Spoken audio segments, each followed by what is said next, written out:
Let's get you some reactions from Moscow, where France 24's Daniel Hawkins is standing by for us. Daniel, at this stage, what more do we know about these three people who've been sentenced to death and, of course, the sentencing itself?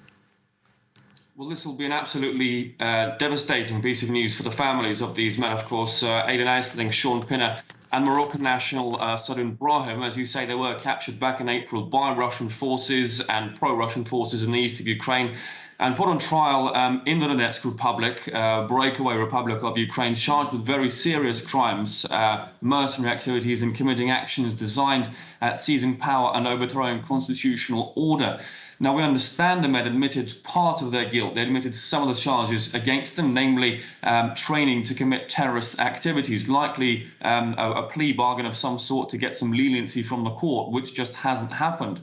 Now, the UK government has made clear that they were serving members of the Ukrainian military and need to be entitled to all the laws and norms of wartime, of the Geneva Convention with regards to that. That's not how they're viewed, though, by this court, which I need to add, of course, has no international recognition.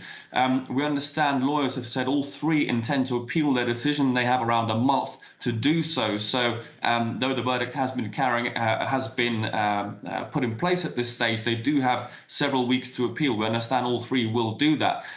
This is very concerning, of course, because it also raises questions about the fate of Andrew Hill, who's another British fighter that's been captured. He's awaiting trial in Ukraine as well, and also very much goes against what the Russian Ministry of Defense previously said, which is that people that come to fight in Ukraine will not be viewed as combatants. They're just likely to face a jail sentence of some sort. I know this court is not Russian, of course, it is Russian-backed. That very much goes against the message that Moscow and its proxies were trying to send before that. So certainly this does mark a very concerning shift in those dynamics. I mean, talk us through, if you will, Daniel, what the impact of this is likely to be. One would imagine that it will be big. This could perhaps set a precedent. Yeah, absolutely. This is a turning point, if you like. It sets a very dangerous precedent, and really this is something that the Donetsk Republic officials probably wanted to do.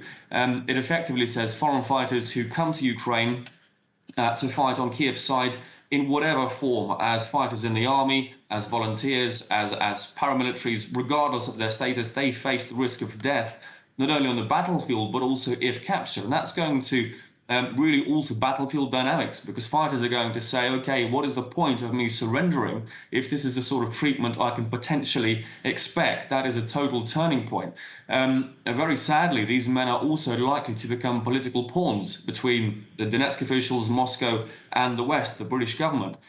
We saw similar stories with Nazanin Zaghari-Ratcliffe, a UK national imprisoned, UK Iranian British national, dual national imprisoned in Iran, Otto Warmbier, a US national imprisoned in North Korea. All these were subject to long negotiations, long to's and fro's, likely for some sort of gain or benefit behind the scenes. And it's, I would say, unlikely this sentence is going to be carried out in the near future. We'll hope that appeal is successful, but these are likely to become part of a political game to gain some sort of concessions from the UK government, whether that's in terms of influence on Kiev for prisoner exchanges, a lifting of some sort of sanctions, a push for Kiev to go to the negotiating table, or some other demands we don't know. But certainly for the families, of course, these will be relevant. This is a devastating bit of news, and we'll wait for reaction, of course, from Moscow. It's likely the Kremlin will wait for the reaction from the UK government, Western officials first, before making a move.